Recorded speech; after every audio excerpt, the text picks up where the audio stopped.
Pemirsa, kebijakan lockdown untuk mengantisipasi penularan virus COVID-19 melarang masyarakat bepergian keluar daerah maupun ke luar negeri. Dampaknya akomodasi pariwisata sepi wisatawan dan otomatis tidak memperoleh pemasukan untuk biaya operasional. Manajemen pun harus merumahkan sebagian bahkan seluruh pekerjanya. Pandemi COVID-19 sangat berdampak terhadap berbagai sektor kehidupan di Bali, terutama sektor pariwisata.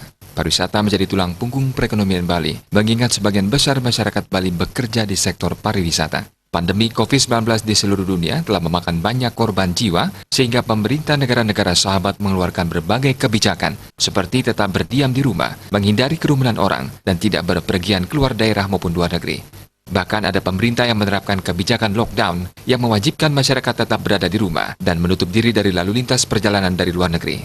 Akibatnya, Bali tidak lagi dikunjungi banyak wisatawan. Akomodasi pariwisata seperti hotel dan restoran pun sepi tamu. Manajemen pun tidak menerima pemasukan untuk biaya operasional dan gaji para pekerja.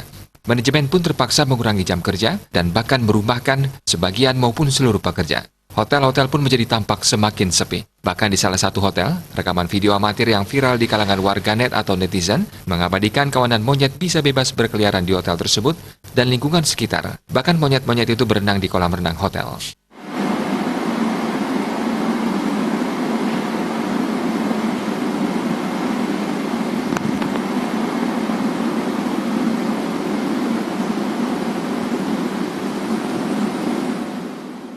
Harapannya pandemi COVID bisa segera berakhir dan sektor pariwisata Bali bisa kembali pulih sehingga hotel-hotel tersebut bisa kembali diisi wisatawan bukan kawanan monyet.